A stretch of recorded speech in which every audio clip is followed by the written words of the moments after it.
You're watching Spotlight on MX24. MX24 is the home for fun, fearless, and factual information. And I am Nuong Faalong.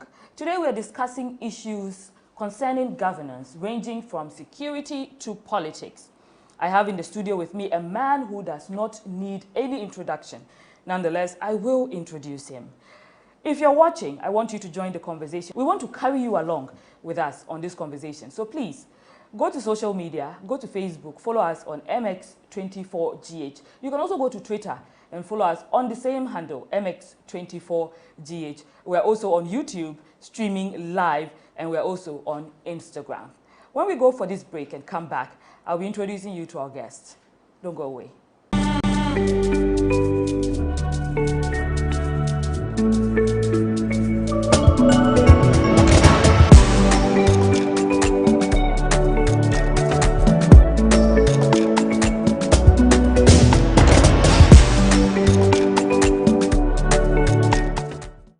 No, this is not business as usual. This is a different kind of business. From the global stock market, to our central bank, to insights on insurance and investment, Spotlight is a show for you. Here, we look beyond the numbers. On Spotlight, we'll tell you the complexity behind the figures. On Spotlight, we examine hardcore financial issues. Join me, Philip Nanfuri, on MX24, together with policymakers and experts as we talk business.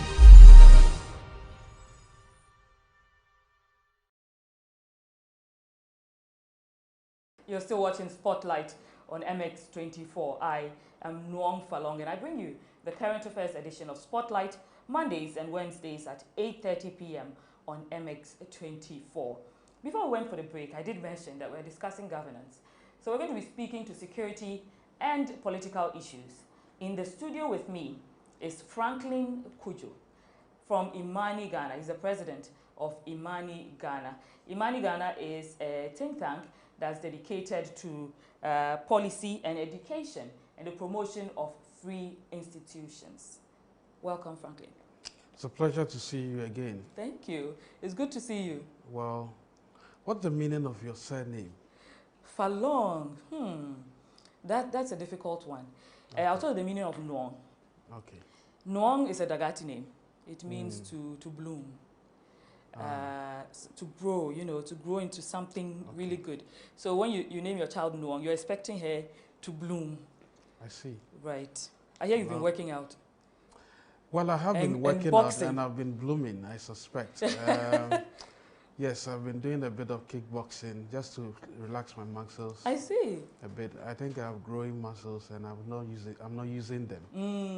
And so I don't want to turn into a cyborg. What's the purpose? Is it to keep fit or to lose weight? It's a combination of keeping fit and then also trying to relax my veins. Okay. Okay, I do a lot of walking.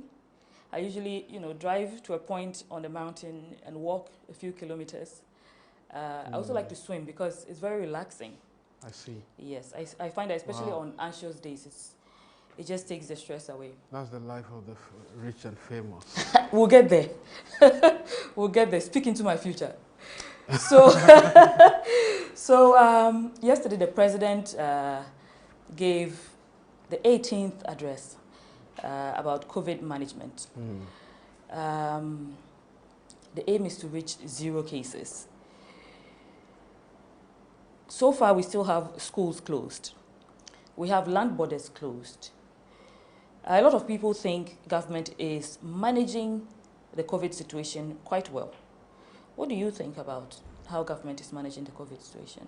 Well, I think by and large, the management has been creditably well, really. I mean, I think it's been managed well, especially the alleviation part of, the alleviation of the impact part. What I mean is that people who had to go into penury or temporary poverty of food and, if you like, basic services were taken care of. Well, utilities by and large was universal, if you like, even though some people complain.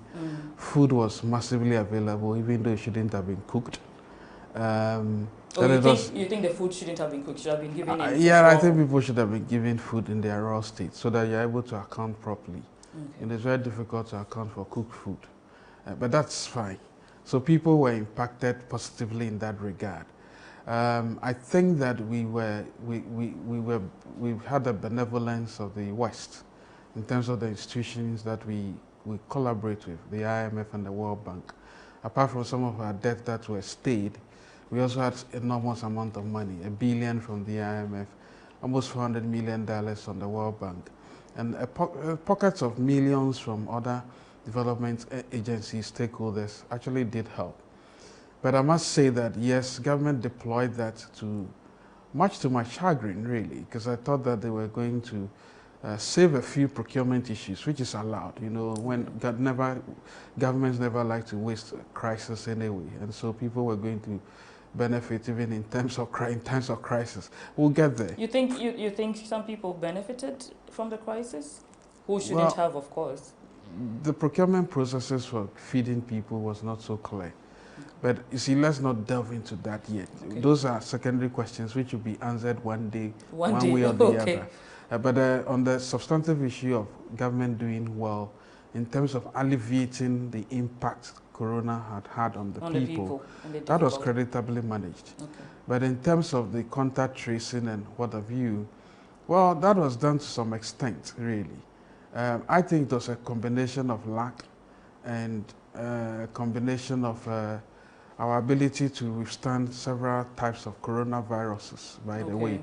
Our makeup, which is something leading experts, WHO and a few people have actually alluded to.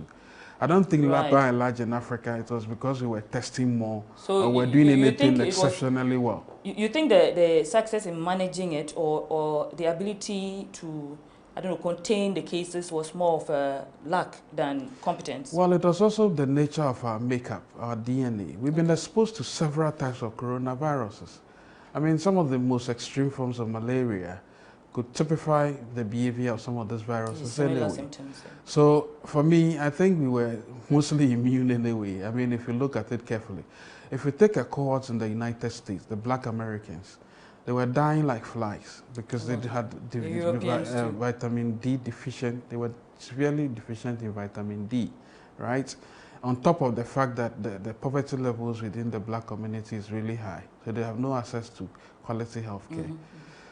I'm not trying to dampen what we did, but what I'm trying to say is that let nobody make it look as if we had done some extra work in order to save lives.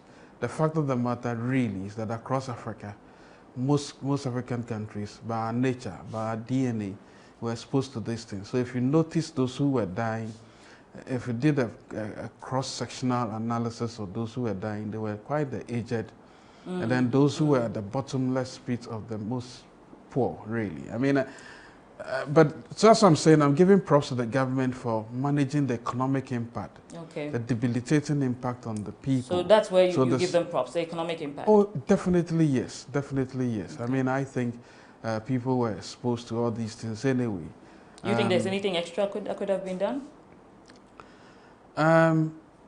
Something extra in terms of, well, if you look at the fact that the economy has been decimated, the growth rate from an expected 7.2% to now almost 2%, actually it was negative, but the IMF seems to be a bit more upbeat about the economy now. We are looking at almost 1.6 to 1.8 to 2%. That is a severe beating by anybody's standards. Don't forget, even the 7.2 was largely nominal, it wasn't real. Right. So to but this think is something that's affected other countries. You know, the well, that's the point I'm making. So we had managed it well. Look, I had conversations with people at the Ministry of Finance. If we are locked down further, after the 3 weeks, revenues were not coming in. The country's coffers were simply empty. So we needed to start doing phased, lockdowns and then reopenings. By the way, and I'm a stickler for combination of strict as well as relaxed rules, because I like to see the economy being open in a way while the virus is being treated as it was treated. Our survival was mostly economic rather than health. I don't think we made any stellar efforts in the health front. No, we didn't, because by our makeup, of course, there were times when contact traders were even complaining they were not getting money. It wasn't easy. Nurses, people were complaining of PPEs and what have you. But that seems to have been managed creditably well. But if you look at the testing capacity, I mean, let's not even get there. I am only submitting to you, and the evidence points certainly to the case that I'll give props to the government for economically managing the impact of COVID. But health-wise, there were baby steps, and they needed to be acknowledged. But let nobody claim that they had done some mysterious work in terms of the health impact. By our nature, we were, and it's not just Ghana. You mean you want to say that Togo, Sierra Leone were better managed than the USA in terms of healthcare? When you mentioned Togo and Sierra Leone, yeah, because people were not dying like flies in Togo. Yes. Togo had a much dilapidated healthcare system than Ghana, yes. And Sierra Leone is a godforsaken country, by the way. So, to look at it carefully in that regard, and then suggest that you did something stellar, health-wise. So you're saying nothing stellar was done by government? That's not what I'm saying. What I'm saying is that it's a combination of the therapies were twofold: economy and health.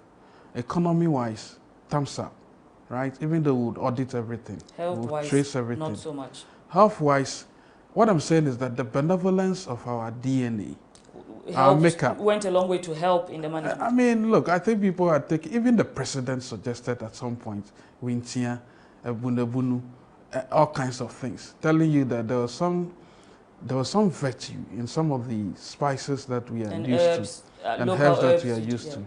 And I can testify to some of them, really. Which ones do you use? Well, just the name escapes me right now. But I can tell you that the ones I was taking to relax my veins, within 3 days, I can see some improvements. Okay. Yeah. Okay. So I think that, yes, nobody is dampening the impact, not at all. I'm not being a professional Jeremiah here, the president's words.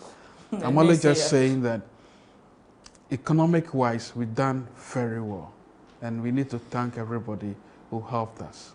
So that's what and props to the president, by the way. I must also admit that people, generally, professionals, tend to respect these things. They need to hear the howls that were coming from the Ghana Medical Association. The fact that even after the first lockdown, people were still going about their normal duties as if nothing was happening. You know, we are not prone to the second wave or the third wave as is happening currently in Europe. Not at all. And that the colder climates are also not helping them, really. So, yes, I know the story was that there are conspiratorial stories all over the world that Africa would, godforsaken, would die like flies. Yeah. But it wasn't going to happen. The slum problems of Africa. But it turns out those slums have actually reached herd immunity phase. But let's look at the proposals of the president. He's made a lot of suggestions. You mentioned the Winsia and all that, which was some time back. He's also mentioned yesterday about consistent wearing of masks. But when you look at political campaigns, you know, we've been asked to maintain social distancing or keep wearing masks. If you look at political campaigns which have started, a lot of politicians are going around campaigning.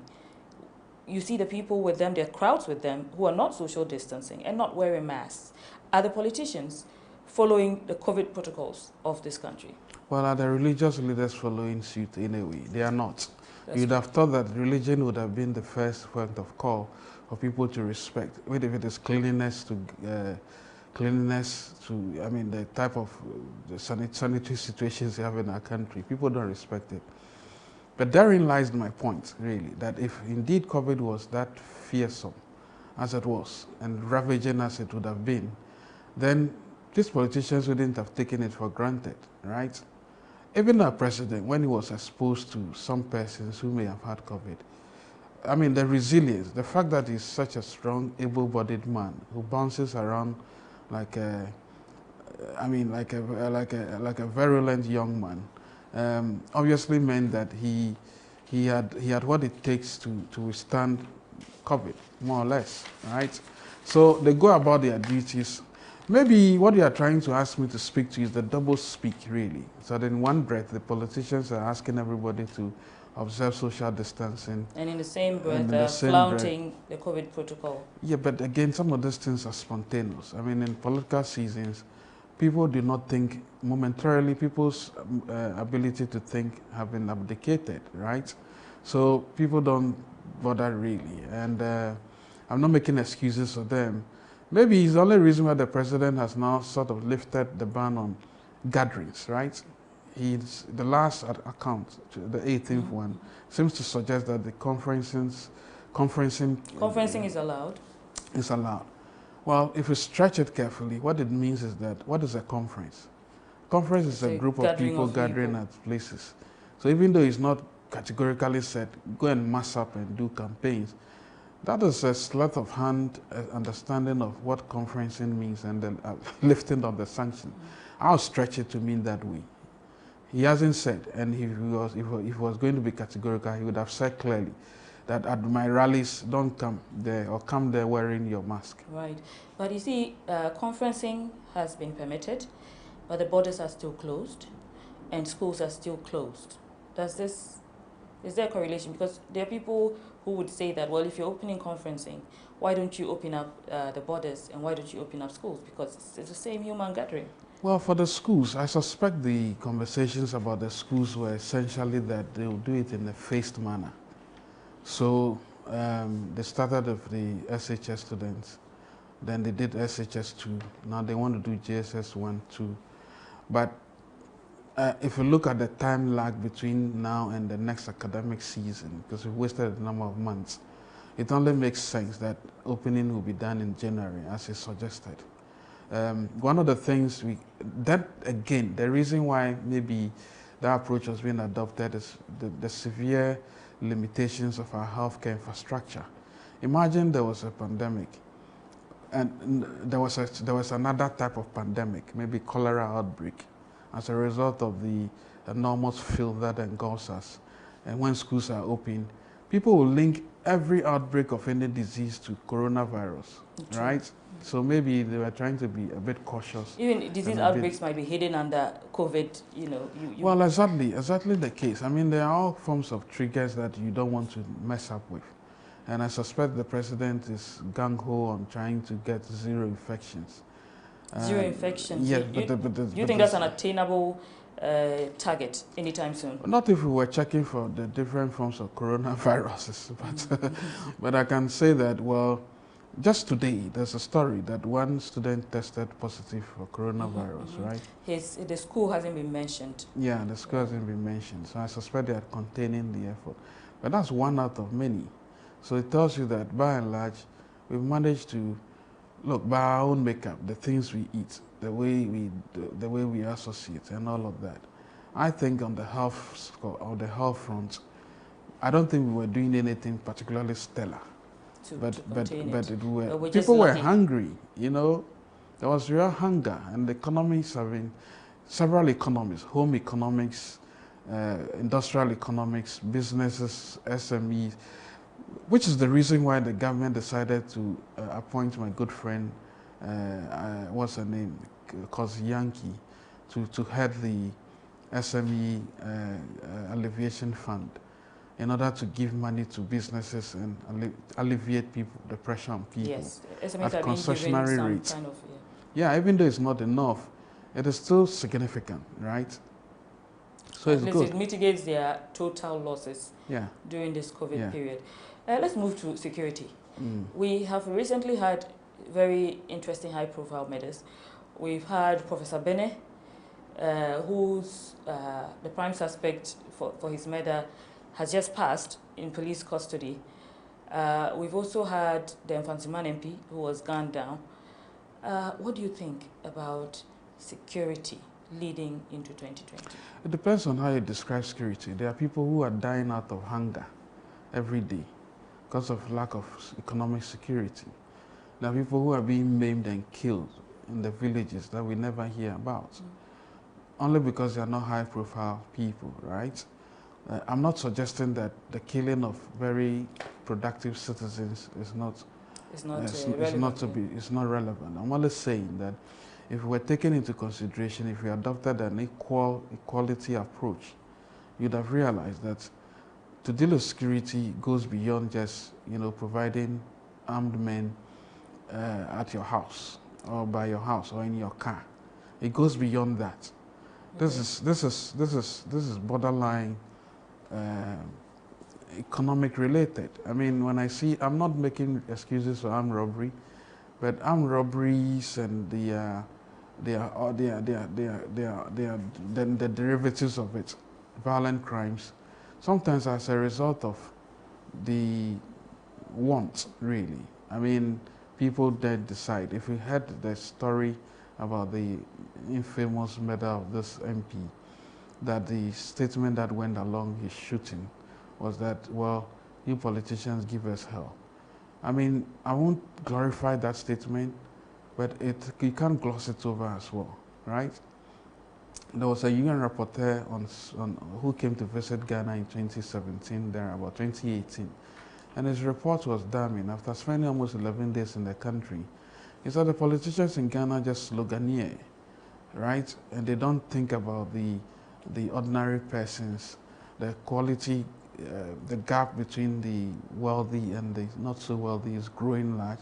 Even though by and large, just about two-thirds of Ghanaians are still maybe very poor. But look at the multidimensional index on poverty. Almost 40% of people are poor. I'm not trying to rationalize crime. Yes. But when I hear the issues about the rising security, well, it's not only because this happened to a few high-profile people. Okay.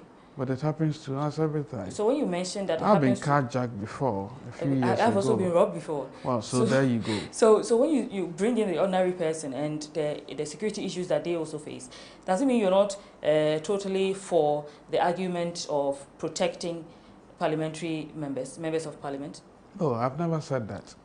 I've never said they shouldn't be protected. By their work, they are supposed to be protected. By, so you support the deployment of 200 policemen to protect parliamentary members? Well, the nature and the reason for which it was done is what we are describing as a bit, which sounded a bit callous. Okay. Because you see, it's a microcosm of the depth of our thinking when it comes to providing security. See, a government's duty is to provide security for its people and protect their property. If any government cannot do that simple job, they have no business doing any other job as well. And by protecting people's lives and livelihoods, what I mean is that not necessarily to go and provide cover or protection for your laptop or something that was stolen, right? And a number of things that have been stolen, but to provide security so that people can eke out a living, so that they can buy their own health insurance, buy their own livelihoods against poverty. But that form of security is very important. Does the deployment of these 200 men to protect members of parliament solve that general problem of providing security for everyone who needs it? Well, from the first principles, we are supposed to be dealing with over 42,000 policemen. We don't have that. There's a shortfall of about 7,000 already. And taking 200 further diminishes a shortfall. See, the police's problem is one of political interference, a number of ineligibles that are employed in the service. There's low morale. They use Second World War type of weaponry. But would that be solved if there wasn't as much political interference in the police force? Well, of course, if the police service were professionalized and their IGP was chosen through the ranks rather than being handpicked, it's the only way the president can seemingly be threatening the IGP that if we don't solve this infantiman murder, well, near besi. Yeah, but if it was done professionally, he wouldn't even have to dare anybody. Because the professional service would have done its work without recourse to the presidency. So you think the police force was professional enough? The president, it would have been needless for the president to give any directive? Exceedingly needless. It wouldn't even arise. You see the police being professional and giving us updates, not when they have to be pointed to what they have to do. So they look over their shoulders, what will I do? All of a sudden, there's within the shakes of a lamb still, some people have been apprehended. You see, justice must be seen to be done. I don't even know the identities of those who have been apprehended. But whenever you force this type of scenarios, some 4 people, if you don't take some care, from if you don't take care, you are putting pressure on due pressure, and they may go and arrest ineligibles, and then all of a sudden the case gets drawn, and all of that. Wasn't another MP, my good friend, murdered? What's his name again? Joe. Well, I've forgotten the guy's name. Dankwa. The MP who was murdered about 4 years ago. Yes. Yeah. Yeah, but what has become of that story, really? Wasn't a fellow journalist brutally murdered as well? Absolutely. What has become of that story?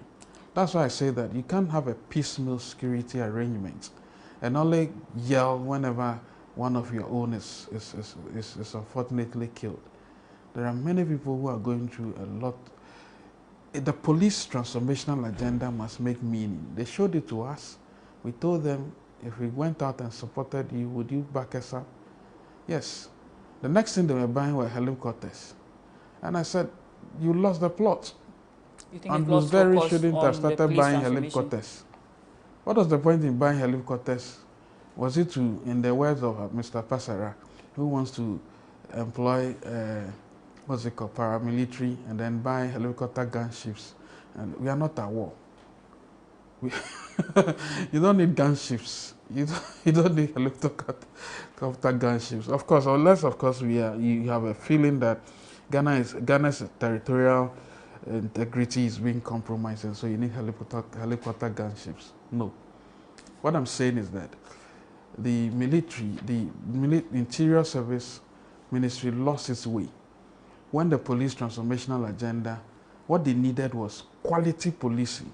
They don't want to be infiltrated by quacks and party vigilante men.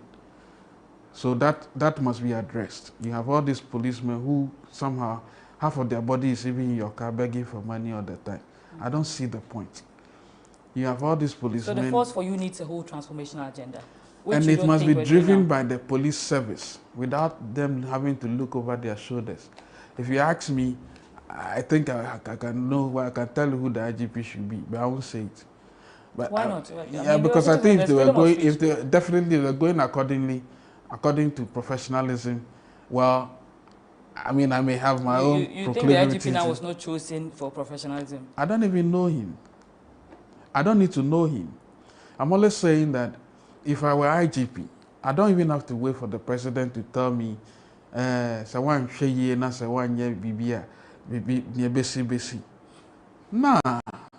I can understand it's an extension of the executive. But you think that was an interference in the... What I'm trying to say is that professionalism and good old Kumsin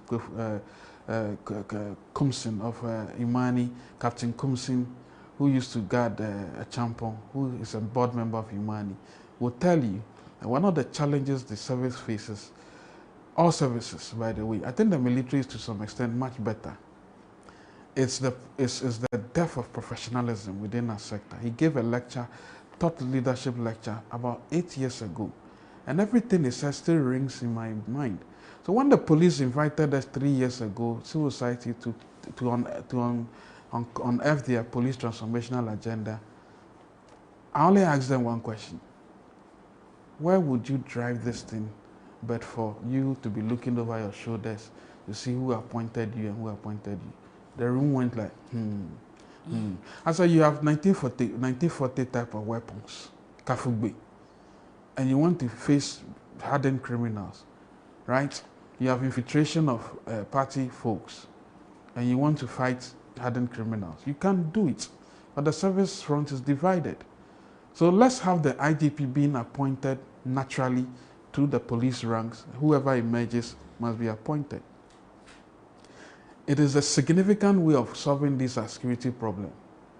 Because I don't have to wait and hear, hey, the president is coming, somebody has been shot. Hey, what am I going to do?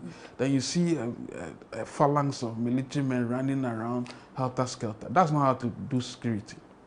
But this gives us a sense of a general security problem, which is still, a lot of people think Professor Bennett's death could have been preventable, because the robbery, allegedly, according to the police, went on for over an hour, and there was no security showing up. We have been told about his... What has the police said about that murder? Have they been conclusive? No. Today, the information today was that there's been a suspect who is supposed to have been his houseboy. But he died. He's died in custody. He died, I think he was sick for a while, that and then he died at the police even hospital. caused a proper investigation. What do you mean when you say... Because if a suspect dies in your custody, that raises a whole lot of issues, really. You need to do a proper... What kind of issues does it raise? I mean, they say he was in their custody, he's passed away, they've given Anyway, we need to know the history of his health. We need to know, and all of that must be known. This is a high-profile case. And so you must be careful. I'm not impugning any wrongdoing, but I'm just suggesting that, well, beyond anything else, we haven't heard much about the suspects. We don't know. Some of them, I think, confessed that they did it because they had worked with the people. Yeah. So you have some leading lights in terms of investigation. This is the main suspect, in fact. Right. So somehow you probably think that half of your problems are solved because they confessed, self-confessed, that they did it because of that. The other accomplices they've not finished rounding all of them up. But they had this main guy in custody. And he has passed away. So they essentially passed away with a lot of the information. Well, isn't it the case that Joe, the other MP who died, the guy is feigning madness or something like that? Yes, yes. Well, it tells you something else, that we need to find out a lot more about the psychology of these people. I mean, pleading insanity is one of the escape routes, but I think we need to do a bit more security. You see, again, discussing these individual murders annoys me to the high heavens, because my thinking again is that the security of the country itself needs to be looked into properly, right? Because unfortunately, it is not. Look, before the 2016 election, I recall then candidate Nanado had to employ the services of some people from South Africa. Remember, they were turned away. I don't know what is it with elections and what is it that people think about security setup. At the time, his argument was that the security services, even though he was entitled to some, were compromised. But this is typical of everyone in opposition. But exactly the point I'm making, that the reason why our security services, especially the police, doesn't seem to be on top of issue unless nudged, it's only because it's not a professional service. Okay. It's a politicized service. Okay. So you think the police could be more on top of their... if they are left alone. If they are left alone. Okay. Overly politicized service. And it's done not just by the MPP, NDC, they do it. Yes. You're still watching Spotlight on MX24. My name is Nuong Faalong. I am here with Imani's president, Franklin Cudjoe. We're discussing issues of governance, touching on security and politics. We'll go for a quick...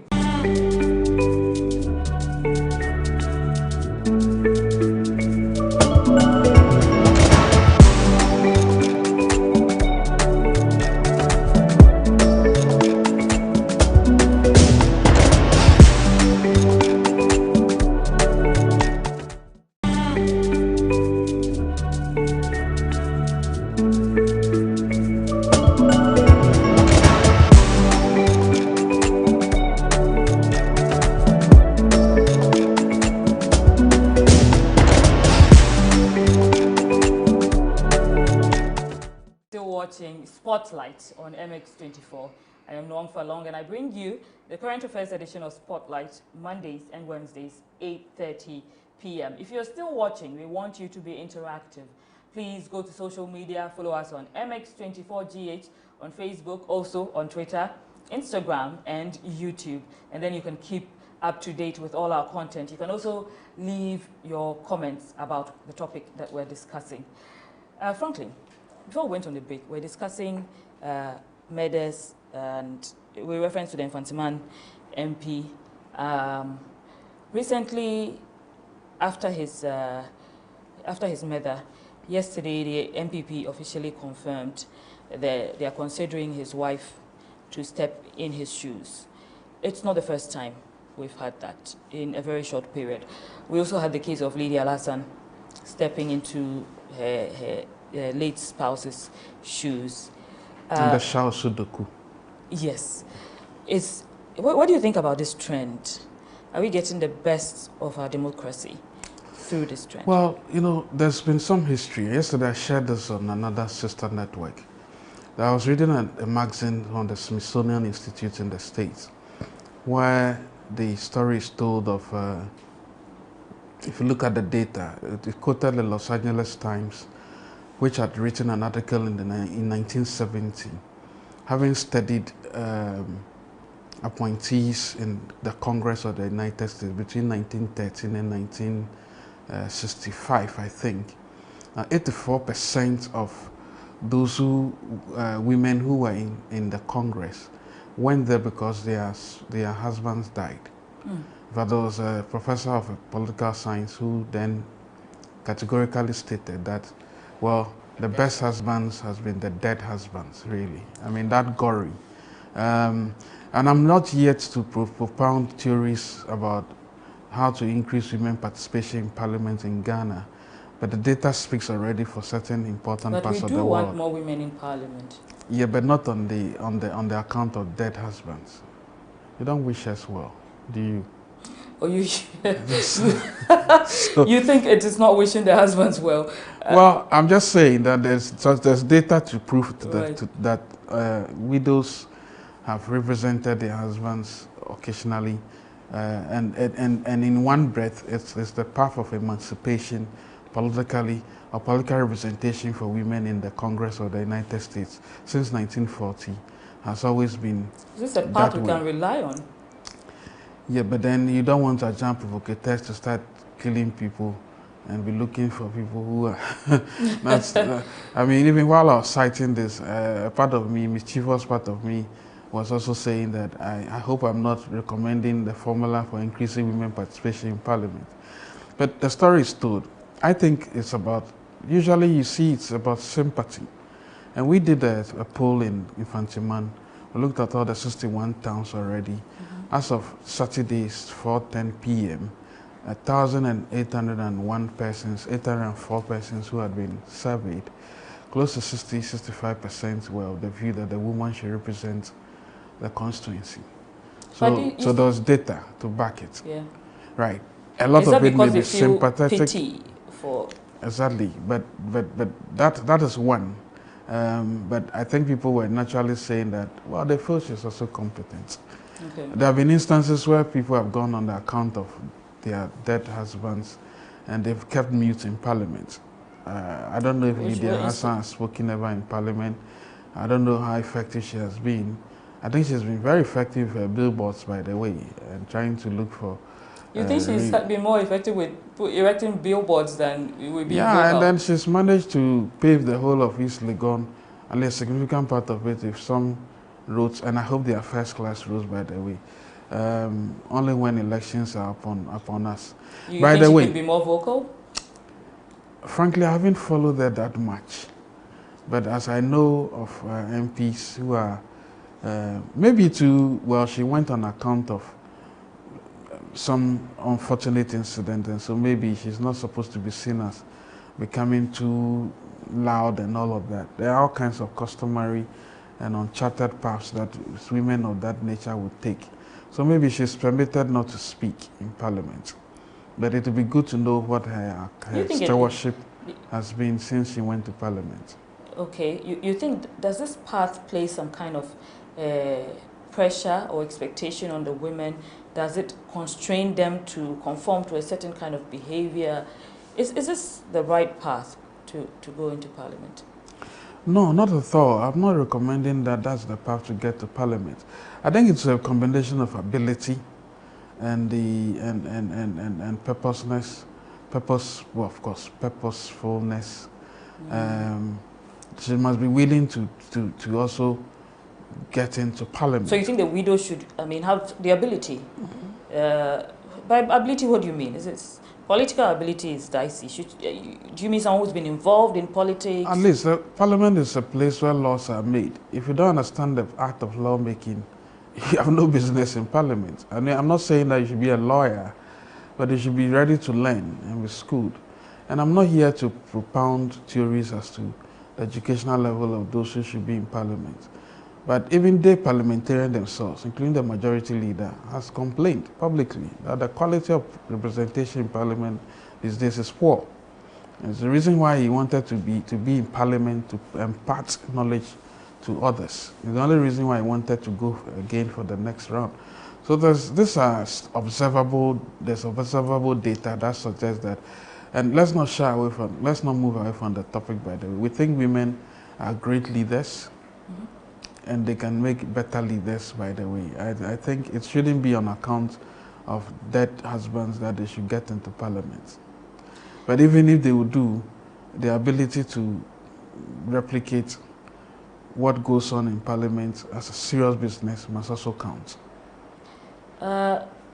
concerning the Infantiman MP's wife, and you have done your feasibility studies already, and most of the people are leaning towards her representing her husband.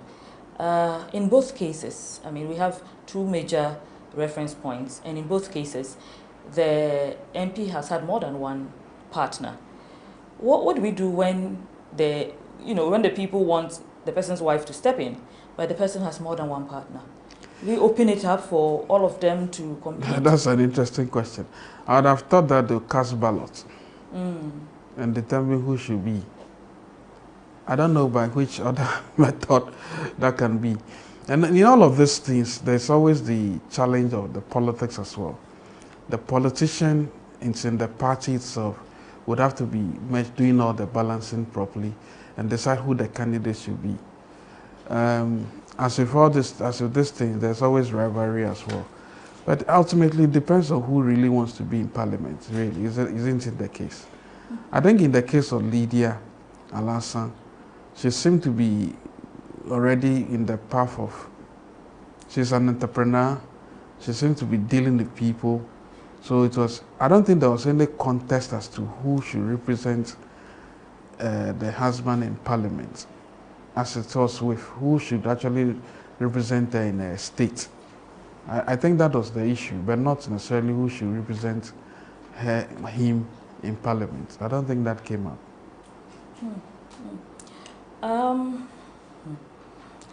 For these women, should we be able to give them an option? Do they even have an option of, my husband has died, maybe I'm a member of the party, should I step in or not? Is the option open for them to decide? Okay, so this is what I think. You see, I think the party makes a lot of permutation, and especially if the seat is dicey, right? If the seat is competitive, they may want to, and this is one of the things I picked up as well, even before our poll. I think one of the considerations also will be that, well, maybe there's like Winston Churchill said, never waste a crisis, right? So you think the parties are taking advantage of well, crisis? I mean, everything is permissible in politics, right? So, because the closest person to the dead husband was somebody who was a doctor. I think it was a lawyer who upon losing the seat was now helping him to campaign. You would have asked why they wouldn't have considered him other than the wife. Maybe they feel that his electability is in doubt, right? So the party makes all these kinds of permutations, by the way. So for me, yet again, I'm not too sure the women should get into parliament on the account of dead husbands. I don't think it makes, it's too gory, it's too morbid. And really encourages... Nah, I mean, some kinds of thoughts. Yes, you think it encourages diabolical thoughts? I mean, not overtly, but you never know. I mean, people... Well, we've also recently had the Yape Kusowo MP who has also just passed, but they've not really had a conversation about who replaces him. You see, the thing also is that this person's passed not through natural causes. It's an accident. It's a violent crimes, which goes back to my point. Now let's deal with the issues of violent crimes and road crashes, right? And security. We're all over talking about Okada. Now look at the people who are dying through vehicular crashes. Are you not in support of legalizing Okada? I think Okada should be done properly because it's been part and parcel of it. We don't have a very interesting transport system. It must be integrated. So I think it should just be done that way and then regulated properly. Okay, so you think Okada should be legalized but regulated? Aren't they all over the place anyway? I mean, it could be legalized and then regulated as well. Let's look at presidential debates. Recently, you held a debate between the minority parties. Which of them, people talk about third forces a lot in this country, about the emergence of a third force to squash the power of the two powerful, two main parties. They call it. Is there a possibility from the debate that you held that there can be a minority party that will emerge as a third force? You know, I guess it's a journey that needs to be taken, and I suspect the journey began some time ago, but the journey has been enhanced by the debate as well. Let's be realistic. I mean, I'm sure it will be exceedingly difficult for these parties to break the 50+1 ceiling, given the enormous resources the two main parties have. So is it a matter of resources and not... Well, in terms of money, in terms of numbers, and in terms of the conservative nature of Ghanaian voters. Why are they not getting the numbers? If their message is that good, shouldn't they have... But the Ghanaian has become too accustomed to the two parties, and somehow we are a bit conservative, right? But I believe there's been a lot of shifts and a lot of movement towards some level of, you know, inquisition when it comes to being armed with some of the very interesting things I heard some of the candidates speak to when they were asked questions on debate night. And I think by and large, that is the way we should go. These debates are useful to the extent that they are discussive, they are interrogative, they are educative as well. Is a third force possible? Well, a third force is possible. Indeed, we are living... Don't forget there have been third forces before. I mean, the PNC has been in power before, right? But they've had challenges, and they were decimated by other parties, by the way. So it's doable. I suspect the only thing standing in the way is I guess it's just too much of the politicization of the resources of this country. But how relevant are these debates, these presidential debates? Well, to the extent that they become an avenue for people who want to hear new things and be armed with information to be inquisitive enough to ask for some level of transparency and accountability. It's useful. I mean, we got a lot of reviews from people who had watched it and said it was a much better way of determining how people would govern. At least they had alternate voices to listen to. And it was very important. It was a pity that the president says he's busy forever and so can't have a debate, even though Mahama is ever ready. Have you reached out to him? Oh, we did. Both Mahama and President Nana. And do you think there's a possibility that there will be a presidential debate before the 2020 elections? Well, if the president can stop some of the commissioning of things like street lights, traffic lights, he can find time to come and debate. Has he said he doesn't have the time? Yes, he said he doesn't have time. Okay. Why don't you tailor it to suit his time? I mean, maybe you're right. Maybe you do a Zoom. you do a Zoom debate. Yeah, have you? Zoom debate. So you should maybe make that suggestion. He's my friend. I hope he doesn't take what I said a moment ago too seriously. But certainly, Mr. President, if you're listening and watching, please. I know. Slow down with the politics. In politics, around this time, if somebody invites you for outdoor recreation, please put that aside. So you think he should be able to make time for the debate? He's my friend now. Why do you think, do you think he's genuinely too busy, or you think he's deliberately... Oh, I don't think he's too busy. Even before I even told them about the date, they said he's busy. And I said, but Chief, I've not even said... I've not even mentioned the date. so why are you running away? So you think it was already... The refusal was predetermined? Exceedingly predetermined. But the letter was very well written by my good friend Nana Santibede too. I have to find out if that the president who did it or Bedito who did it, because I'm not too sure. But you can't do it without his consent, right? One of the things I know about the president is that he's just an effective debater, right? He's an excellent speaker, and he is his own man, really. So, Mr. President, I beg, you can stop commissioning some of these yet to be done projects and then come for a debate. If I had to show up your credentials, really. Do you think the debate would do anything for Ghanaians? A debate between... You know, whenever I hear that question, it infuriates me that much. Not because of the person asking, but the reasoning behind the question. And I'm thinking, what about debate that is unhealthy? In a politically Because competitive environment like this, you know, this election, it's so competitive, you can't even tell who is winning, right? But some parties have said that a debate does not necessarily add to their the number of Which their parties? votes. Well, it's a general debate. A lot of people use that angle, that the debate doesn't do anything to increase their votes because Let me people tell have you how already a made up their debate minds. increases the vote. How does it do that? You recall when the MPP launched its manifesto with fanfare, and all over the country, everybody was watching. Then when John Mahama launched his manifesto, I was one of those who were pleasantly surprised when I heard the content of that manifesto. You know what they did to the MPP? No. They went over themselves. They started with Okada. Oh, Okada is evil. Okada is bad. They spent a lot of time talking down Okada. They spent a lot of time saying, oh, John Mahama cannot do it, cannot do it. Let there be a debate. And we'll put to John Mahama why he thinks an integrated transfer policy requires an Okada in its current state. And let Nanado say that, well, I think Okada may be part of this transportation system, but it's maiming people's lives and it's too much and we don't want it. Then we'll ask follow-up questions.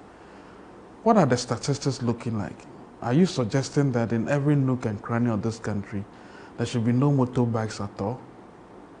And John Mahama, do you think that this is just one of those electoral charms you want to throw at people in order to win votes? Have you done any study? You claim there are 800,000 Okada people, right?